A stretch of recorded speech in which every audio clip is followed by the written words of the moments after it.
Hello, everyone. Welcome to the park. We're going to kick things off, so, I know we're chatting, but also you don't really need to pay attention to what I'm saying. Right? But welcome to Juneau Park. Thank you for being here as we kick off the 2023 season of Poetry in the Park. Woo! Really thrilled that we have this beautiful night. Yesterday didn't cooperate, but here we are tonight, and it's fantastic. And thrilled to kick off with a celebration of laureates. Specifically, generally, but also specifically the newly launched Milwaukee Youth Poet Laureate program and a newly named, congratulations, Milwaukee Youth Poet Laureate, first ever Milwaukee Youth Poet Laureate, Emily Igwike. Along with some other wonderful laureates and friends, Nicholas Gulig, Angela Trudell Vasquez, and Michaela Lacy. So fantastic lineup. I'm really excited about it. What else do I have to say? I'm Mike Wendt. I had to look that up, apparently. I'm Mike Wendt. I'm the program director at Woodland Pattern, and we have the privilege of putting this series on every summer now, which has been fantastic.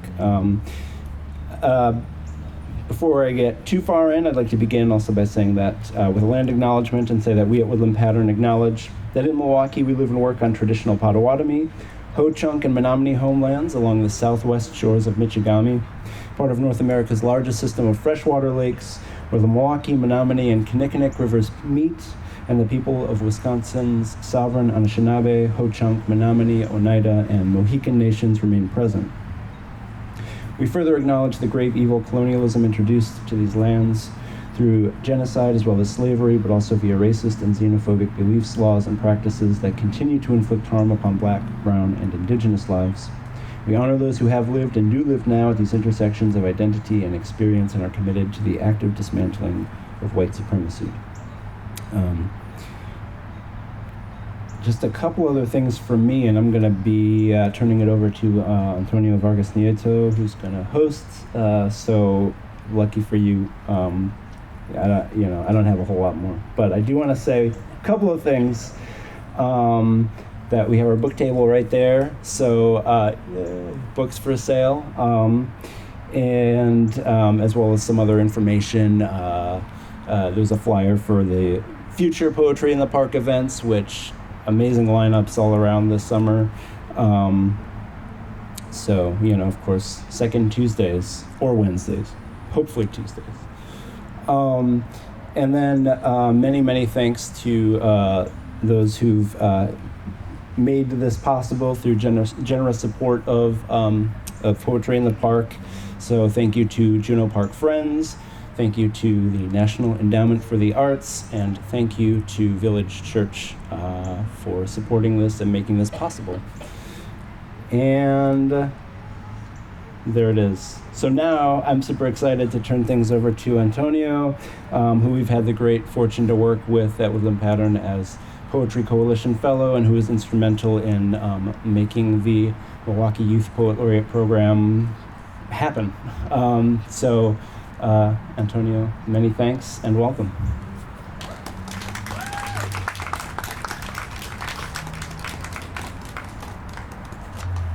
Hi everyone, I'm Antonio Vargas Nieto. As Mike mentioned, I'm the Poetry Coalition Fellow here at Woodland Pattern. And actually, the first event I attended at the beginning of my fellowship was Poetry in the Park. So this feels like a very bookend event. And I just wanted to say a quick few words about some of the organizations that helped put the first Milwaukee Youth Poet Laureate program together. So thank you to the Friends of Milwaukee Public Library, the Amazon Literacy Partnership, the Gardner Foundation, the Academy of American Poets, the Brandon Gelzer Memorial Fund at the Greater Milwaukee Foundation, and UWM Creative Writing Program. And as Mike mentioned, this is sort of like celebrating Milwaukee/Wisconsin laureateships, and I think it's a really good showcase of the sort of deep roots that Milwaukee has in poetry, and also sort of like the new branches that we're growing as well. So someone that was instrumental in putting the Milwaukee Youth Poet Laureate program together was Michaela Lacy, who is a past Youth Poet Laureate of, I'm blanking on the county, but I know it was in Maryland. Hopefully Michaela can get down to the specifics. But yeah, without further ado, Michaela Lacy.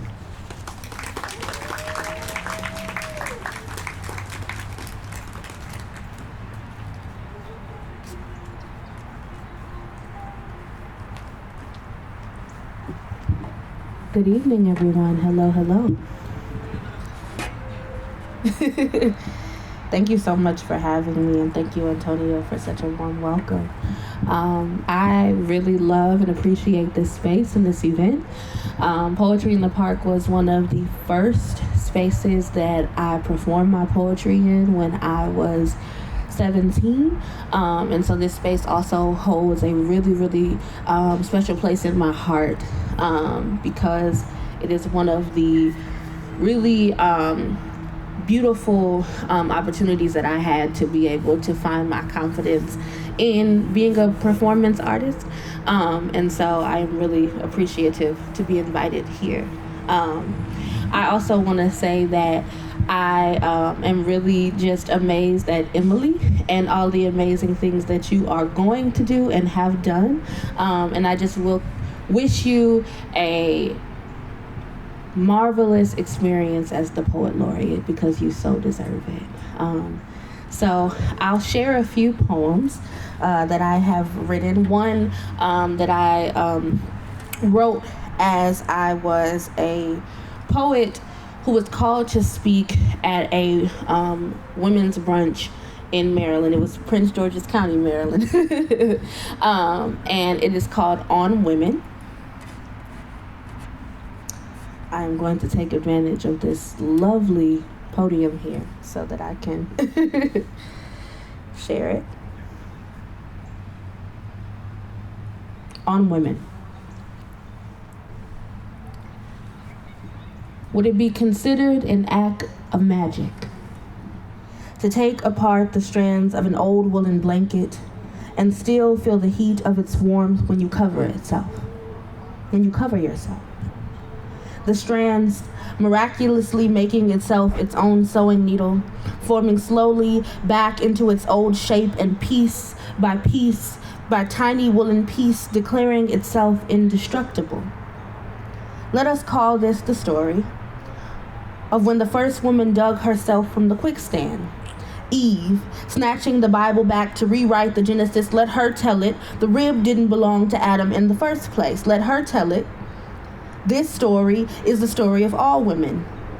How we have all once been the strand of an old woolen blanket, ripped piece by piece, but still by an act of magic, able to warm the coldest parts of a man. Tell me again how a woman can be called less than a demigod, less than a deity, less than worthy for a lamb in a burning bush, the sacrifice she carry across her skin like a dress. She wear her oppression modestly, cover it up with cardigans and a bow, bakes it into a 350-degree conventional oven, and feeds it to her sons. Her oppression lays on the tongue of every man who promises to love her, and she give life to the very thing that tries to cut its way from her womb. But that is the magic of a woman. To be stripped of her spine and stand firm without one. To love a woman properly is to understand that God is, simply because God said so. Any woman is a strong woman, is a great woman, is worthy of a great sacrifice, because by no act of magic, she is. Thank you.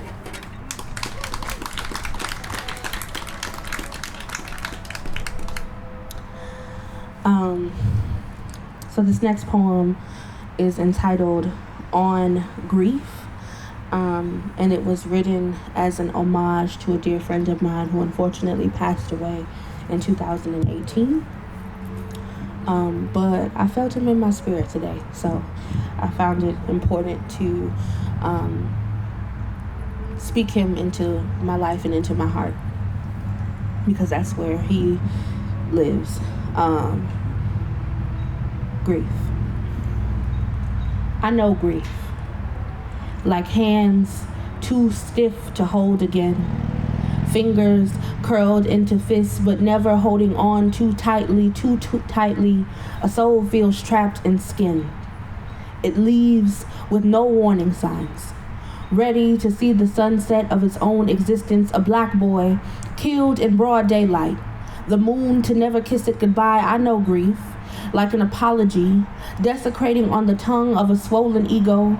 Words too afraid to be said, but never potent enough to eulogize what is an apology spoken to a body the spirit no longer resides in. I know grief, like eyes full of wonder now locked shut, forced to say goodbye to its own image.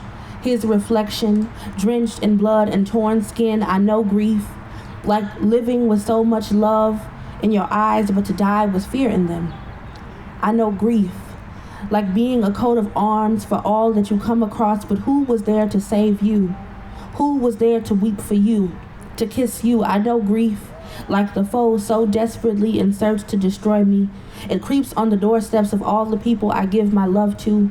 It staples an eviction notice, but only after it forces evacuation. Grief is always the repossessor, but never the owner. Grief is always an answer without ever receiving the closure of asking the question. Grief is like knowing that death is always what you're running from, but always what you're running towards. I know grief, and it looks like the death of a lover I never got to kiss goodbye. I know grief, and I wish I hadn't. Thank you.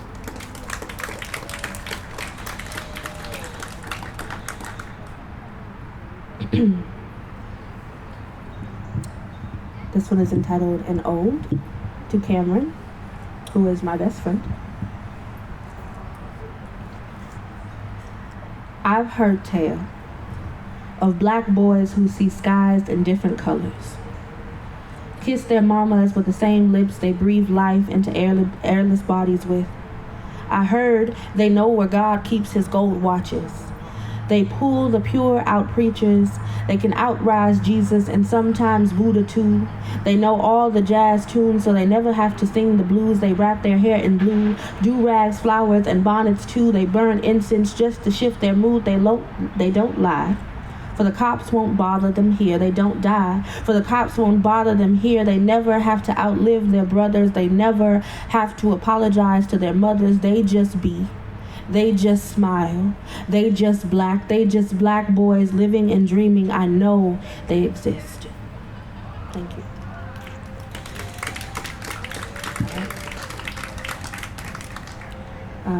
So I have one final poem, and it is entitled Black Girl Takes the Podium.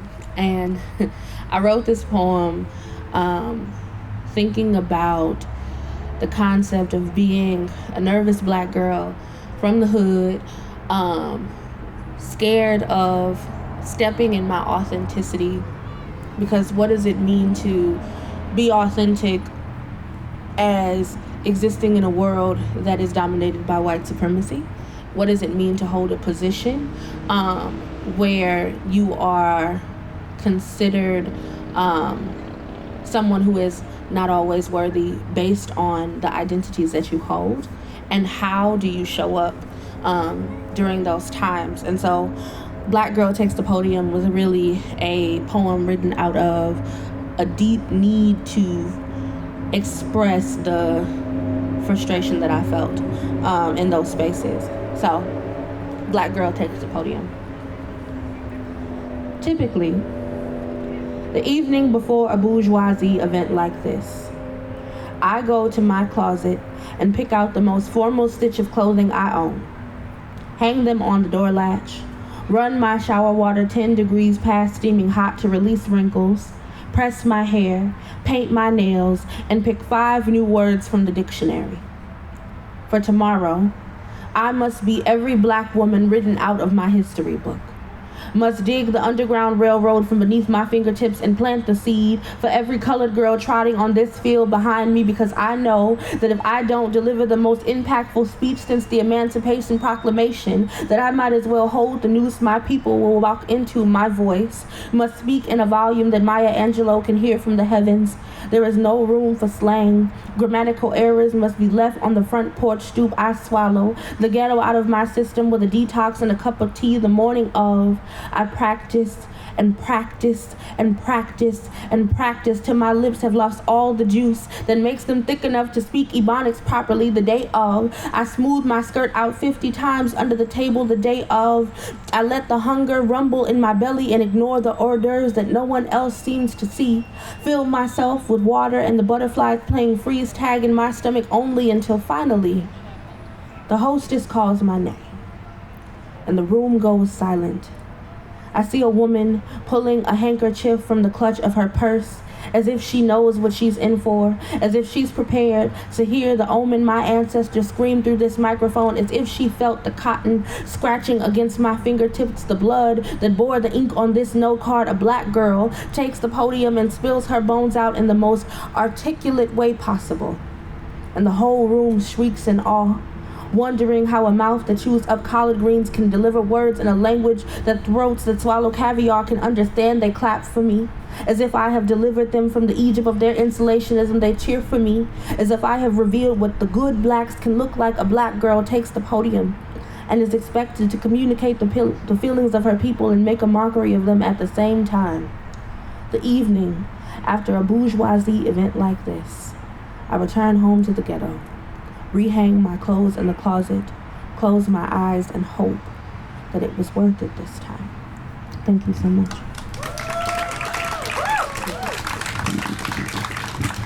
Thank you all for having me. I tremendously appreciate the space, and I just want to say thank you so much to Woodland Pattern for continuing this wonderful event.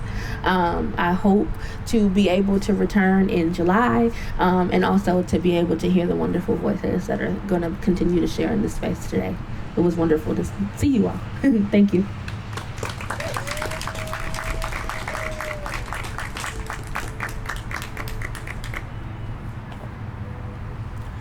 Thank you, Michaela. That was really excellent. That was my first time hearing Michaela read. I've worked a little closely with Michaela before, so I'm not at all surprised by how good and how powerful that is and how seamless you did that. Well, next we're going to welcome Angela Trudell Vasquez, the Madison Poet Laureate.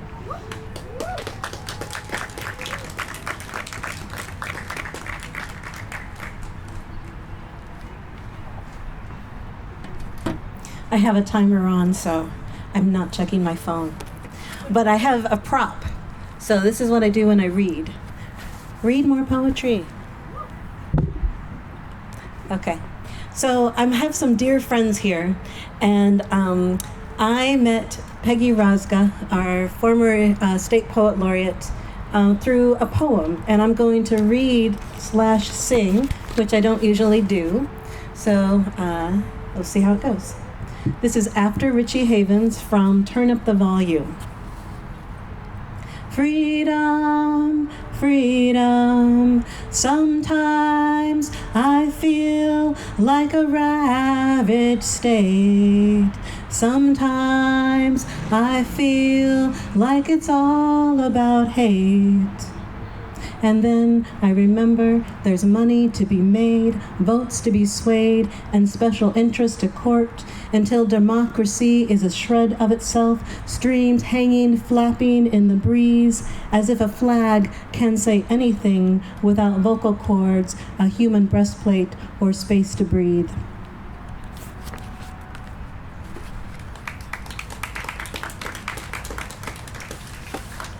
So I'm going to read some new poems, and then I'll read a couple from the collections over here. There is a river, Crawfish River, and if you go to Lake Mills, you can see pyramids in the land. And if you haven't gone, go check them out. This is in honor of that. It's called Water Memory Mosaic. Body of water, boundary waters lace the landscape. People moved up and down the mouse, found themselves among the reeds, the fish, wild rice. Mound dweller remains. Here, see rocks stacked, how they stood on boulder dams, speared our ancestors laying eggs, spiraling back to their birthplace. Celebrants smoke flesh at night, sing songs of praise, prayers answered, sustenance for the next season.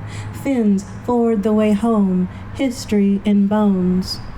Our cuerpos remember, I tell her, liquid memory, DNA swims in our blood when we drink. She, beautiful child, blinks, believes me, stops running the sink. Precious, I say. Humans over 70% agua, water is life. All the wet that ever was, here, now, for all. And we walk, enter the lake, splash and race this summer day when school is out. How vast are we in our veins? There's this thing called writing the land poets, and many of us have been paired with preserves, nature areas, reserves, and this is for the Patrick Marsh Wildlife Center. So just like ekphrastic poetry, when you go to a painting and you spend time with it and get to know it, this is what I did with the land for this piece. And this is a high bun, which is a prose block with a haiku. The land speaks.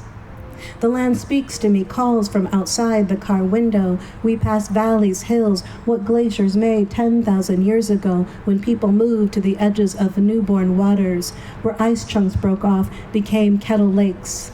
The sign says basins where ice lay, depressions frozen in time, melt, mark the earth, become altered landscapes, birth novel plants where fish feed and frogs sing, and mushrooms grow round white saucer hats that tip over in spring from the weight of their halo christening. Blue indigo buntings fly by the stars, chart moonlight migrations. While we humans sleep, our feathered friends leap, follow the call to move, swans and geese congregate. See 16 pelicans preen, their necks dip to drink, undulate herding fish in the water. They dance in rhythm, circle the prey, finned species. Their beaks lead fish to a net made out of ripples, bubbles of gas and air, lethal concentric circles, culling names unknown. Before telescopes, night watchers, moonshine parades, dinosaur return. That is The Land Speaks. I like to think about dinosaurs and chickens and how chickens come from dinosaurs. And so when we eat chickens, we're eating dinosaurs. That's one of the things I like to think about.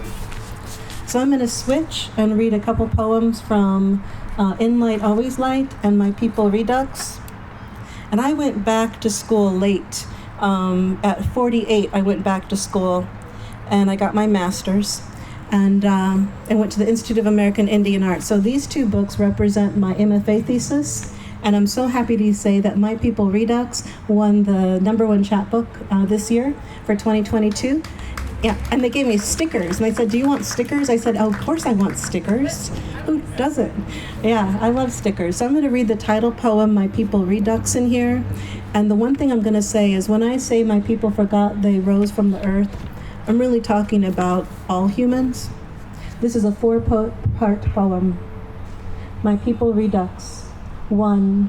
Crossed rivers and high deserts before water jugs littered parched lands, rode motorbikes, carried komals, seeds, black and white photographs. Fought poor villagers on their homelands, went from high school to the front lines.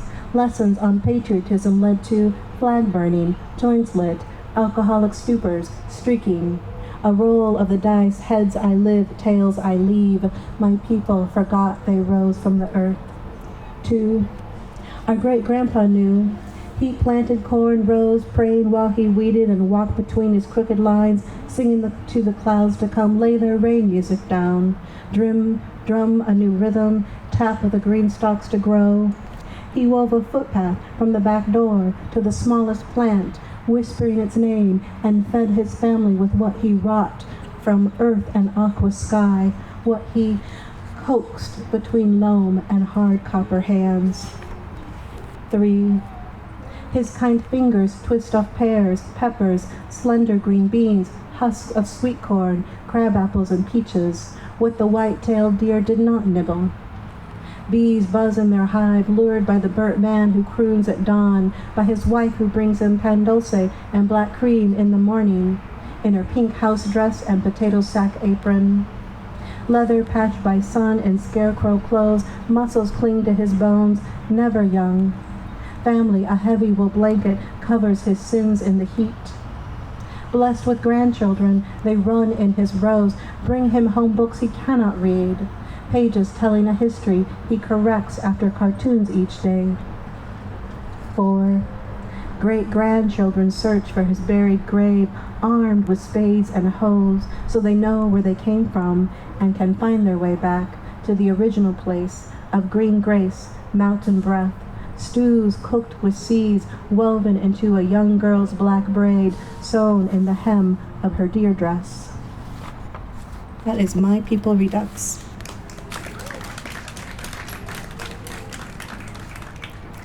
So I used to live in Milwaukee, and I moved here in '05 and started working for the ACLU, and I was riding the bus one day, and I sat next to a poet, and he said, "You're a poet, I'm a poet, you need to know Woodland Pattern." And that was Roberto Harrison, who was the Milwaukee Poet Laureate and married Brenda Cardenas, who is also a Milwaukee Poet Laureate. So it's, riding the bus, talking to strangers is always a good thing as a poet. But I love Woodland Pattern, and I was just thinking, when I die, you all are getting the share of this. Like, I've already got it in my head. And, I'm Mexican-American. I'm a second and third generation, so death weaves through all my work, and that's how I roll. But this is also a poem called In Light, Always Light. And one of the things we used to do as ACLUers, and I know somebody here knows, we used to legal observe. And sometimes that got a little hard to do. And I think you'll understand, there's one stanza in here for the poet, for the legal observing we did in Racine. This is called In Light, Always Light. Grass strands gleam, weave, undulate from the window. The vendor screams, "Build the wall," lifts his hand, works the crowd, looks at me, sells more t-shirts. My mind waxes, brilliant wet glass winks, waves shine back my reflection. I am dazzled by the sun glinting off my cat's whiskers.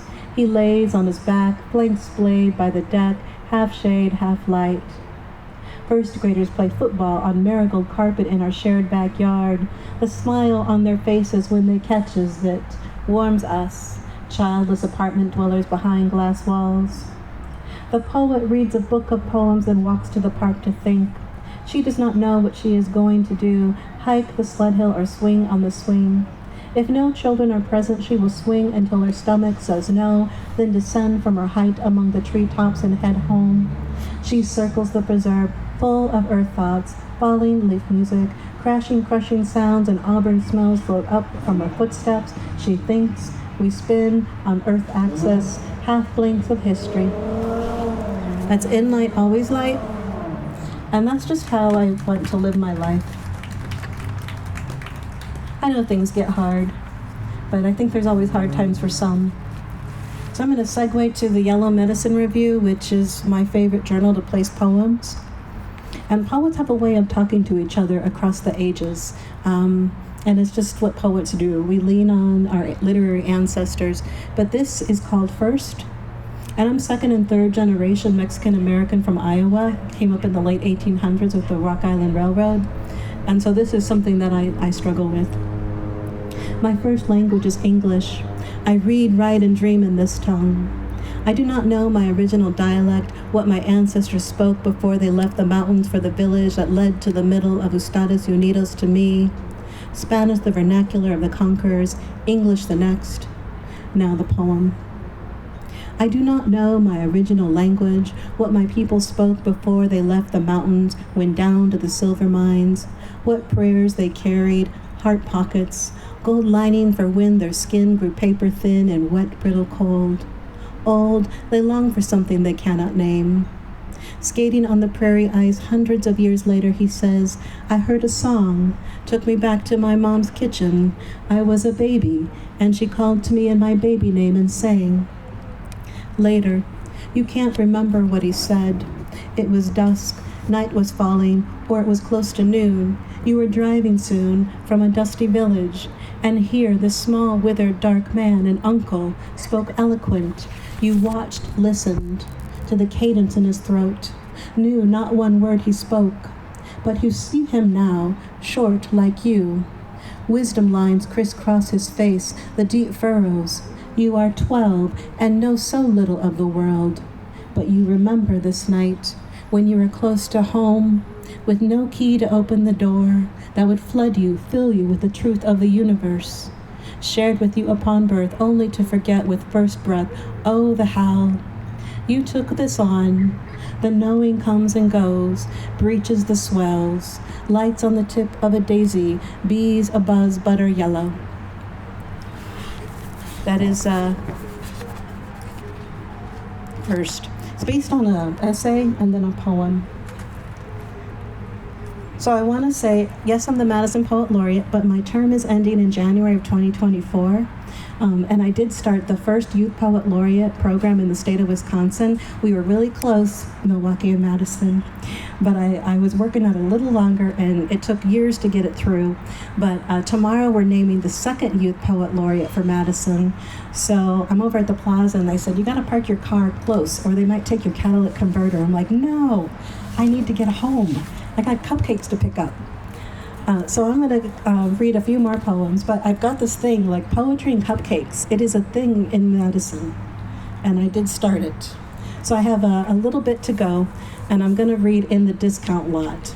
Now, poets, we know we like to place our poems, but sometimes a placement is bigger than another placement, and this is my poem a day from November 18th, 2021. It's called In the Discount Lot, and I want to say this is like my first memory of being an activist for the Chicano House in Iowa City. In the Discount Lot.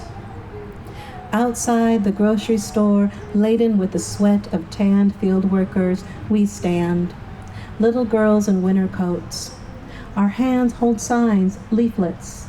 Our dark long hair, waist length, one straight, one curly. We say to the people who walk up to the glass door, don't buy the lettuce here. They aren't good to their workers. I don't recall anyone said anything back or who stood with us. I remember my sister next to me, us in our Sunday velvet best. She, beret and red plaid jacket, me, white rabbit skin muff. Little brown girls with picket signs, rosy cheeks, big black eyes. Legions of ghosts above, behind. Angels wing over us. Ancestor feathers beat in the invisible breeze each time someone enters or exits the building with a bag full of groceries, oranges and eggs, celery and grapes. And I have time for one more. And this is a real short one. I like to think of poetry as a visual art form, and I know that sometimes I obsess over things, but it works for me.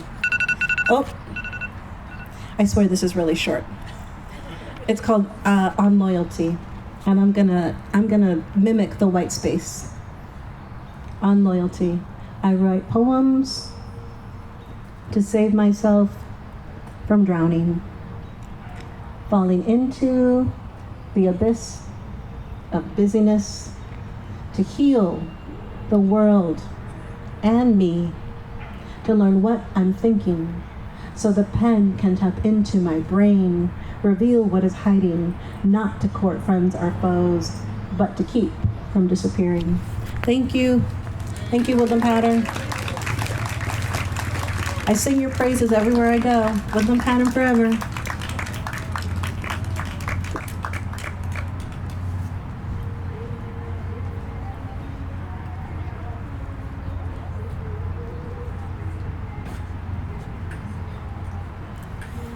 Thank you so much, Angela, especially for your continued involvement in poetry through the ages. Next, we have Nick Gulig, the Wisconsin Poet Laureate.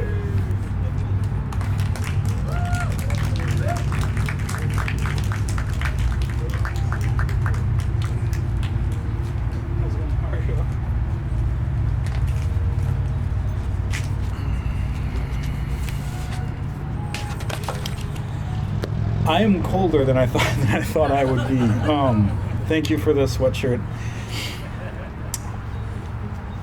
I wanted to start with a couple of poems from my book Orient, and then I'm going to read the rest of the time. I'll read newer work. Since we're standing here at the edge of a body of water, I thought I would start the reading there. This is the first poem out of Orient, and it's called An Image of the Book in Which I Hear You. If there is standing water in the desert, if there is water and I am standing over it, staring down into the murk or mirror of the pool, if I am breathing, if I can see myself in the oasis, if I am speaking and there is water and you are there, if you are also speaking, if we can hear across the water our voices carrying in opposite directions, our voices carrying, if our languages unspool in blue drifts against the distance, escaping reticence, if the distance of our reticence is false, if it isn't crossable, if we cross it anyway, who will carry us?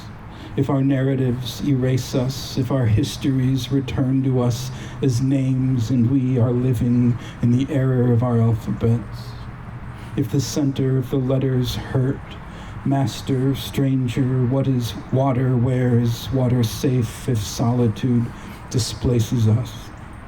If we are homeless, finally, each of us, if we wander past each other, our faces moored to their reflections, the edges wrecked, is it imaginary?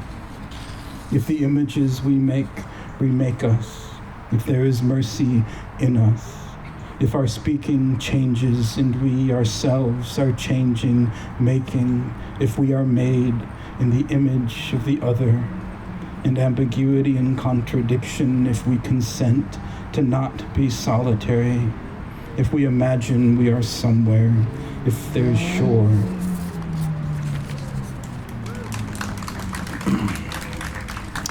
Thankfully, there is shore. This is another poem from Orient. This is called Amphilos. This poem was written in a long conversation with an artist named Janet Warren from England. And Janet was working on a painting that eventually took on the title Amphilos. And she was working on the painting by day, and then she would take a photograph of it wherever she happened to be in it, and then she would send the photograph to me, and then I would write a line, send the line to her, and then she would continue working on the painting, send a picture of it to me, and I would write the next line. It took us about 6 months to write this poem. The poem is called Amphilos. It's borrowing its title from a book of science, really, by a biologist named Philip Gauss. The book is called Amphilos. And Gauss was a biologist. He invented the aquarium, fun fact, and he was doing his research at the same time as Charles Darwin. And when Darwin did what Darwin did, when he published The Origin of Species, it created a really big problem for Philip, because Philip was a very, very religious person, and he had a very, very religious sense of the age of the earth, but also he read Origin of Species and understood that Darwin was right. And so he wrote this book, Amphilos, trying to hold those two truths together. The book was a wild failure. He didn't succeed. But I loved, not the book so much, but I loved the idea of a person kind of standing in the border space between competing thoughts, trying to reconcile the world that is with the world that he imagined. And that, to me, felt like as good an explanation or as good a description of where it is that art, in my case, poetry, comes from. And so this is called Amphilos for Janet Warren. Center season cell. Some days all a person does is string the noise into a circuiting. It isn't actual, the fact of thought, a field or page of snow enfolded in the creases of the desert and the cold. Some days fracture in the aftermath. Like years, sometimes like months of numb subtraction, a language learned by route to link occurrences, the aberrant connections, causes, it's getting difficult. The act of thinking webs a difference, a sentence. The words and then the world turn back. It isn't accurate, the field evaporates. Stranger, are you near me? Despite discrepancy, nor sun, nor salt, nor sky can cease enough to render what's interior. Is it wrong to make this up, to speak the world of things without a means to sing that one is listening? Still, it isn't audible until it trembles, tenors through and terrors, a sound pronounced to live inside of, tethered to a death thought scattering. The season loosens everything and shakes, summer, then surrender, a wish for color, winter, I can't remember. Days that never happened, their shape and resonance, the refuse of our variance, difference is built. The weight of what is left escapes its strange containment, blue, the blue-dark opening spilling over everything, edges wisped in light, far particle. It isn't practical, it's stated. Some days vanish in the overlap. The ground itself grows restless, iridescent, bent. Days of rain, of remedy, talk, and circumstance. I had thought for once to simply say it was enough, that it, whatever is, would be there, an exit opening to others, an entrance opening. Cave or covenant, shore or shorelessness, together we have gathered, erred inward at the water of our end, dark river, such rushing there, such rising into emptiness, rising into happiness, as some have said, in dark again, companion. And so it is that one begins to echo outward into openness, a promise, joy, and empathy, the eventual erosions, love, the receding back, the fall, the falling back, to where, to when, to who. It's getting difficult. Again, the sky resists the ground, and what comes after, matter, into morning, into shade and ache, into acre. This is the sound of the faith a person makes of things, and from them a form of drift, a weathering despair. For once I spoke aloud and then believed the point around which turned the world that wasn't there, made true the actual erupting inward of the visual. It made an avenue of sense. Snow fell. It made an avenue of nonsense. Then, and only then, did I explain myself to no one in particular, performing less than perfectly the aperture of space within my name, its strange arrangement, a monument, there for a moment, despite the times we lived within, the price and privilege of, despite material, its raw pronouncements ever present, the pattern of the real and more than real. I swear I saw a self mapped upon a plane, vast transparencies, a pure capacity for wonder and for grief. Then, surpassing rhetoric, the thought, the plane surrounded, drowned to nothing, and became.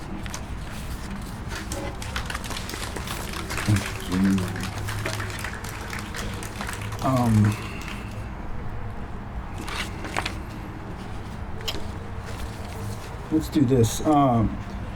There's a book I'm working on right now called The Other Altar, and I'm going to finish with maybe like 3 or 4 poems from this manuscript in progress. And this poem is called Endling, and it's in 5 parts. Endling 1. Even now there's no escaping it. The landscape opens in a book I haven't written. An utterance retreats upon a path of gravel leading backwards through the suburbs. One must try again and cannot say it. In the long dilapidation after tragedy, it is difficult to render the blue stairs ascending slowly in a mind whose body bends to noises, a sugared mathematics in the bone. One must weigh their name against the muffled sound of others. Thus the restless violence of the margins, and thus again the page. 2. Lukewarm and capable of love, I have not invented music. The sound I make is that which overwhelms the prospect of a lack. Every morning I try and fail to name the singer after my name. One is told of nothing. 3. Because the moon tonight above the riots is the color of bad cocaine, the incongruent wealth the sky portends is only partially visible, and the world remains a word whose synonym is born. All hail the bright emergence of these events, the stalled philosophies, the aesthetics common to the cathedrals of the 14th century. In prose, it grows difficult to fertilize a purpose. Among the blooming fragments of my youth, my face is faint and docile. Octagons connect against the distance, parallelograms of stars, their imperfect reticence surrounding even he, the man whose face is colony, passing through me like a hiss. 4. The noise of light I notice most surrounding each of us amounts to an emasculated nighttime sky. Memory is plastic, lukewarm. What is happiness? What are stars? Blinking back the dust, a different empathy replaces the incapacitated structure of our care. This is better oxygen. The city burning in the distance flits its inconsistent light against the desperate whiteness of a politics. Here, in the here, I place my failing language in a wood stove. A new September reddens in the molten center of the old. 5. Without the risk of self-exposure, without apology or circumstance or ache, the laurels upon which rest the dormant struggles of the leaves this autumn in a place I didn't choose to live in, their irrelevance and awkward grace a patchwork covering of yellows. In the knee-high grass that trims the yard beyond my house, I hold my daughter's hand as though it were an anthem. Aberrant cacophony, death of the pastoral, every time she picks a flower up and drops it, the petals spool into their shadows. We name them, everything we've lost returns to us. We press our ears against the ground and listen. We hear the blue-black bark of capital.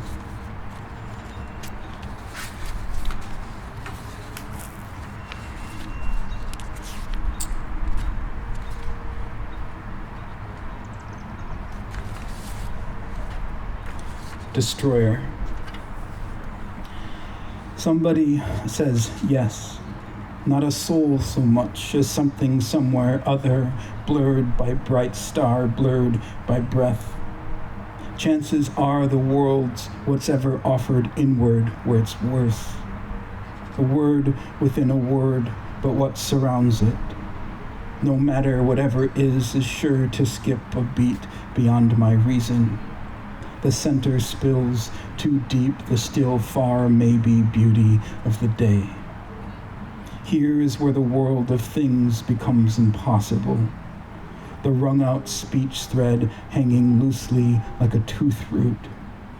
Unsubtractable and scattered, is it true our hollows coalesce, a nest of inner endings ending over in the unlit, threadbare terrors of our rooms? We abandon everything, and yet the space between us blossoms outward like a zero opening its mouth to swallow. That I have said to you, I need you. that you have said, I'm here.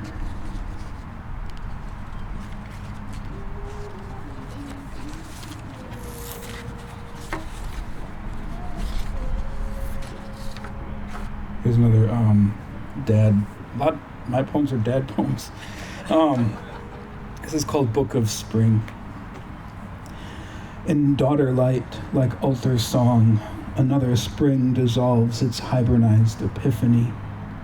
Every night I dream my mouth around a plastic stone and sing. These are the roots that clutch, and this is the empty jar of their dominion, wilding my sight. Awake again, a God I don't believe in alerts me to the purple shadow cast across the kitchen counter by a spoon. Love like an even number, I count the days until I'm future. Found geography, my crooked grammar, tell me in another language we are home.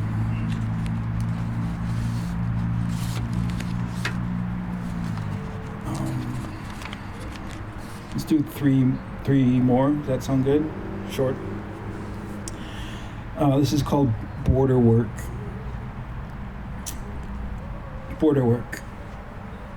Our being here together is the night struck violet plucked from an edge blue curve of air. The light does not absolve us. Because we named our children in the margins of a garden's darkness, the white rose listens. I love the thousand shades of you. Every morning our daughters sleep beyond themselves in day glow. The house grows quiet in their wake. To the place where you should be, I lash the ache of every brightness I've disfigured, the years that we have left. Bury with me the bottom half of fence posts in the yard, pack the loose dirt harder.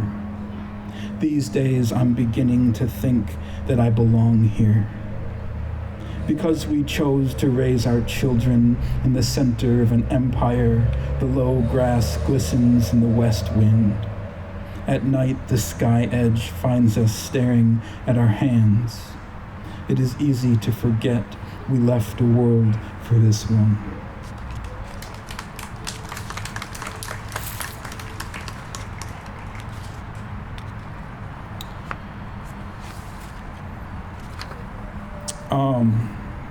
In the manuscript, I'm working on one of the kind of recurring memories, I suppose, that I keep coming back to. Involves the shooting of Julie Carr's. I don't know if folks know the poet Julie Carr. Julie has become a really wonderful friend and a poet that when I moved to Denver in 2000, I was just figuring out when I moved to Denver. 2012, when I moved to Denver, I was really excited to just be within the orbit of Julie. One of the fun things about being in academia as a poet is there's a lot of things that aren't fun, but one of the fun things is your professors, because you're a poet, they give you leeway with assignments sometimes. I was in a translation class with the novelist Laird Hunt, and he said that our assignment was to do an experimental translation. And I was reading Julie's book, 100 Notes of Violence, at the time. And so I thought it would be an experimental translation to take the book out and shoot it in a field with a shotgun. So I didn't have a shotgun, so I called a friend who did. And we went and shot the book up. And I turned it in to Laird as an assignment. And Laird was really excited about it, and he eventually told Julie, "Hey, Julie, one of my students shot your book up for my translation class, and she wrote to me and asked if she could have it." And so I gave it to her, and I think right up there with being the poet laureate of the state that I was born in, was being able to hand that book to Julie Carr, and then a few years later to see that she had written and published a book called Somebody Shot My Book. And so that's one of the high points in my poetry world. So this motif of shooting books keeps coming back in the other altar, and this is called Book of Talk.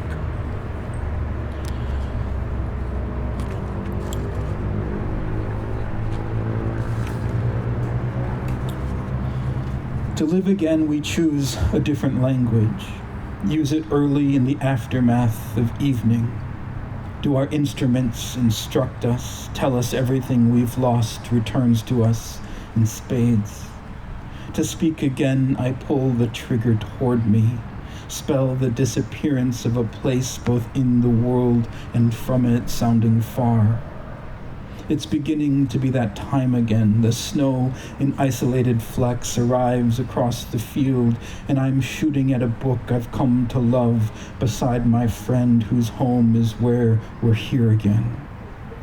Everything I wish that I could sing to him arises through me with the quickness of a wrist pulse. What I mean to say is yes, desire is a room unto itself. The stairs are crooked and the stars that light the floor are leaking, spilling liquid in the lacquered dark. Even the low moon's dress hung out to dry with nothing in it frays its alabaster threads beyond the distant glowing of the house. The world is busy making room for ghosts, and everything I've said to them returns to me unmade. Let us wait to pray until the words pronounce themselves without us, and the snow accumulates around our ankles like a halo lowered through the only light there is to know a person by. Somewhere else you're making beautiful mistakes, and I believe you. Love is thunderous. Our voices winter like a memory in which the both of us are younger, the caught expression of our faces escaping through a picture of a window on a wall.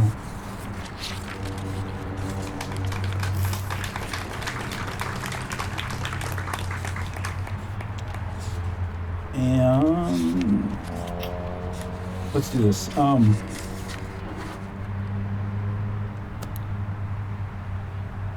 A poem called Poetry.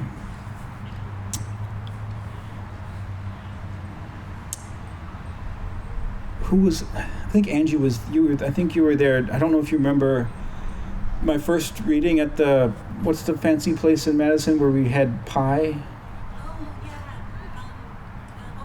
Overture Center.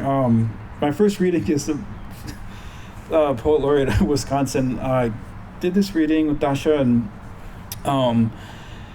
the folks asked questions afterwards, and the first question I got asked as the Poet Laureate was, "What is a poem?" And I had no answer. I said something. I'm sure whatever I said, I wish now that I hadn't. I'm probably glad that I forgot it. But I was like, well, that can't happen again. That's embarrassing. So this is a poem called Poetry. In the breath of the book before the book and after, in the blue periphery of after, in the aperture of speech, in the green infinity of reading, in the bleak community of loss, in the terror of the margins blossoming, in the violence of the mind's arrival blossoming, in the perforated space of utterance, in the unnameable hallucinations of the alphabet, in the bright sobriety of awe, in the illuminated wake of wonder, the world unfurling in the mute cathedral of the interior, in the still uncertain music of the interior, in the porous borders of the image, in the day-glow ruins of the dictionary, in the pregnant lapse of reason, in the seedling gaps of exposition, in the song-drawn logic of the dream, in the beautiful collapse of the house of language, in the extravagant expanse of the house of language, in the structure of a garden's darkness, a mouth in the wilderness, the tongue unraveling, in the light that isn't light, in the open doorway of the eye. Thank you.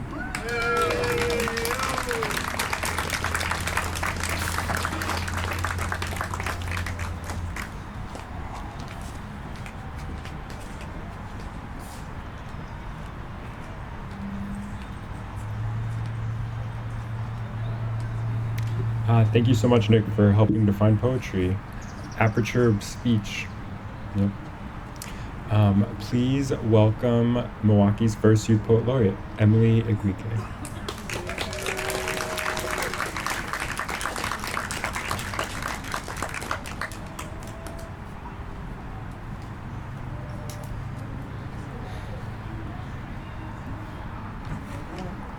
I'm gonna put this up a little bit because I'm a little bit taller. Good evening, everyone. I'm so excited to just share this space with you all. Okay, sorry. Thank you so much. And I have a few poems I'm reading today. Some of them are from the competition that I competed at in April to get this position. And then some of them are all from my scholastic submissions that I did earlier this year. So the first poem I'll be reading is titled How I Met the Sun, and it stemmed from my fascination with the Catholic story of Eve and creation, and also kind of my anger with the hypocrisy of blaming all the evils in the world on a woman, and then also all of her descendants coming forward. How I Met the Sun. I am a damnation of earth, a poisonous creation of a broken rib, mud, and tears. I am the daughter of rage, the tempting skin of time swallowed, the companion of darkness. I played with the shadows. The dirt blessed my braided head, and the grave sung hymns as I danced. Peering from the roots, I found the only thing I was ever afraid of. The sun smirked as I squinted at its power, my eyes filled with wonder or worry. As when you leave the cave, your eyes whisper to you that the darkness will never be the same. Standing, scorching, smiling back at its golden rays, fear subsiding, replaced with burning anger that I was never in acquaintance with the only source of light on earth. Was I really at home, buried with the rotting corpses? Was I really destined to fade without flowering? Or was I convinced all these years that from the dust I was created and to the dust I would return? My next poem, thank you. My next poem is titled Driving Through Ngirehe, and it reflects on one of my key memories when visiting Ngirehe, a village where my father was born in Nigeria. Our lungs drink the sandy air, and we brace ourselves, gushing at the gills for this journey. Swimming through a bliss, I know my heart will dance to the rhythm, the laughter, the language, to the joy in this moment. Tumbling through the vast plains, I turn to my sister, gleeful. We are actually here. And she turns back, reserved for a moment, cracking like an udara fruit, blooming sweetness, seed smooth. Somehow I see sunlight in her face. The heat isn't new. The air pressing down on your skin, you push back, grateful for the lazy heat and a chance to disappear in the stillness. Auntie Olama passes a bottle of groundnut between us, and we chew, thinking nothing but empty air, our heads turn clouds, floating. She stuffs some in her mouth, rimmed with sweat and adorned with a grin. I strain to the window, reaching my hand to the galloping wind, fighting to trap this oasis in my steady hands. But the wind will win this battle, and the memory slips through my fingers. You stick your tongue out the window and taste the salty river delta. This will be the only day you remember bliss. Blink, and walls have risen around you. You stare at the ceiling, containing you, suffocating you, unable to give you that reckless freedom once again. One breath, and rain, no longer holy water, reminds you of another time and another self. Try to remember the silence of absolute peace. Blink, and you find this memory already fraying at the edges. Thank you.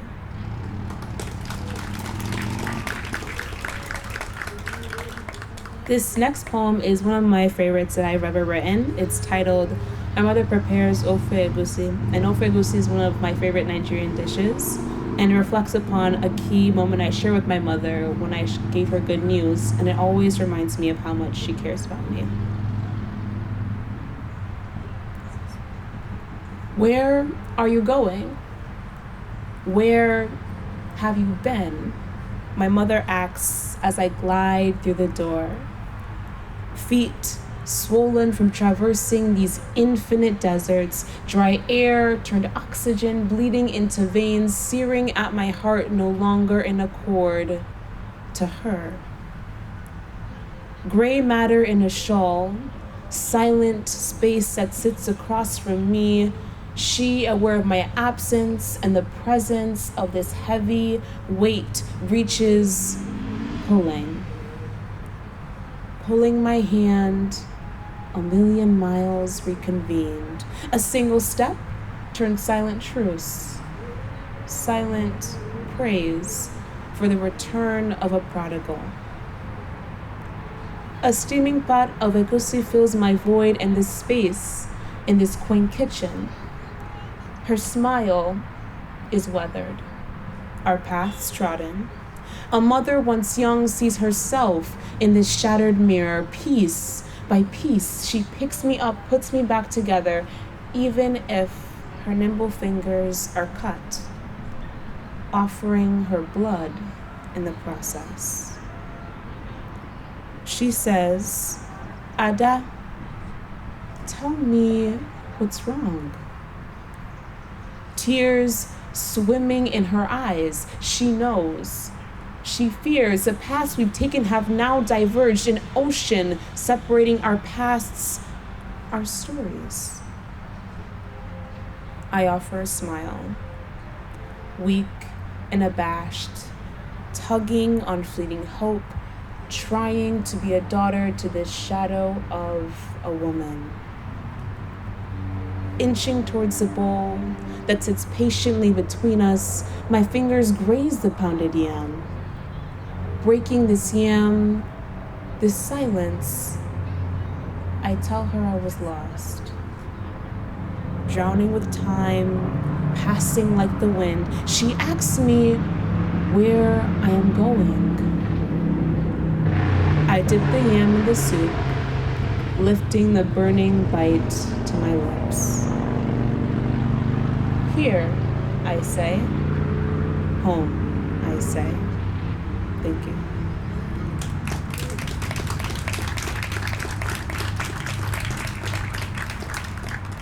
This next poem is titled New African. Smile. In the nightmare of your forefathers, you dreamt that your legacy using the rain would cleanse you of the savage. Dance. The celebration of your funeral parades the death of your blindness. As you caress the dirt that cakes your feet, remember to shake the ashes from your shoes. Sing.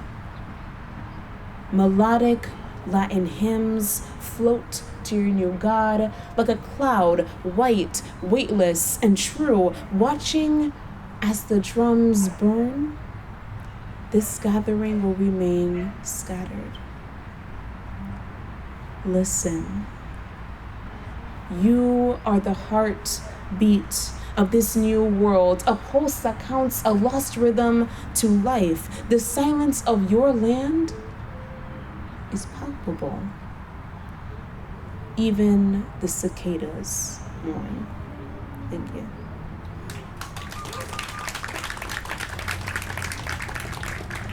And my last poem is titled Towards the End. I saw him one morning walking to me with the horizon draped across his brittle collarbones. I stopped, laboring with every breath. I knelt, kissing the soil beneath my wrinkled feet, the sweet dirt sedimented on my gums, and I tasted the earth's kind greeting, its heart beating throughout each limb I carried forward. The sun had torn apart the sky, innocence, a cloud wrapped around the dew in the morning. It was sweet sap that I left there for my children to taste and remember me someday. Thank you.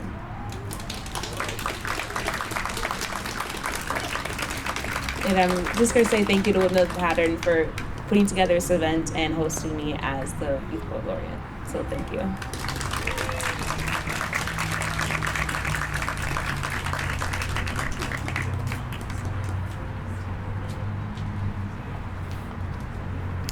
Thank you so much, Emily, and everyone that read. I just have a couple notes on upcoming programs that y'all should know about. So next week, Emily will be one of the interns facilitating Poetry Camp. So she is going to help lead workshops. She's going to help middle school students write poetry, edit poetry, gain confidence to perform poetry, and then we'll make an anthology of all of the students' work and art. And then they will be performing it at Garden Park. It'll be Friday the 23rd at 3 p.m. And then week 2 will be June 30th at 3 p.m. as well. So if you really think about it, it's like another chance to do poetry in the park because it'll be at Garden Park and we'll be reading poetry. And then also on the 30th, we have our open mic. That will be at 7 p.m. So I highly encourage all of you to check out not poetry in the park, the showcase on the 30th, and then come to the open mic. It'll be a night or afternoon and evening of Milwaukee poetry. And yeah, that's it. Thank you so much. And please join us for the next Poetry in the Park, which will be July 11th, featuring Derek Harriel, Sean Enfield, Tiffany Miller-Blooms, and Melissa Mersch Rodriguez. Thank you so much.